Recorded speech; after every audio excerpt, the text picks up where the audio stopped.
Once upon a time in the land of Israel, many years ago, there lived a young boy named Samuel.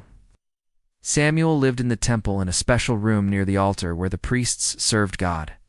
He helped the priests with their work, sweeping the temple floors, lighting the lamps, and making sure everything was neat and tidy. Samuel loved learning about God and serving him alongside Eli, the old priest who was like a father to him. One evening after a busy day of temple chores, Samuel went to his room, which was right next to Eli's room. He lay down on his bed and closed his eyes, ready to sleep. But just as he was drifting off to dreamland, he heard a voice that seemed to come from nowhere and everywhere at once. "Samuel, Samuel," the voice called out. Startled, Samuel jumped out of bed and ran to Eli's room. "Here I am, Eli," he said. "You called me?" But Eli, who was an old and wise man, simply replied, "I didn't call you, Samuel. Go back to bed." So Samuel went back to his bed and lay down. But then again, just as he was getting sleepy, he heard the voice booming through the temple. "Samuel! Samuel!" Samuel jumped out of bed again and rushed to Eli. "Here I am," he said, breathless. "You called me?" "No, my son," Eli said.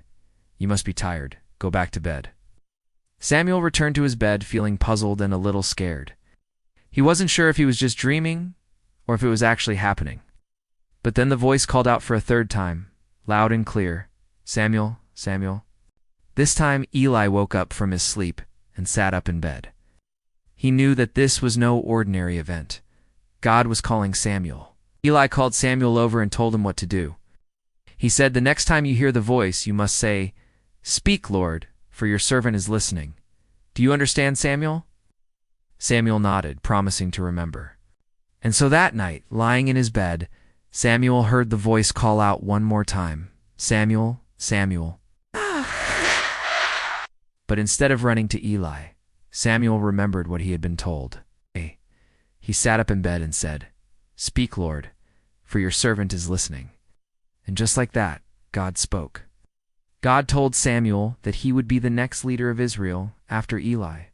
He also told him some things that Eli and his sons needed to know, things that they weren't doing well. From that day forward, Samuel never forgot the lesson he learned that night. Whenever he heard God's voice, he always listened closely, for he knew that God had a plan for him. And not only did Samuel become the great leader that God chose, he also became a prophet, someone who shared God's messages with all the people.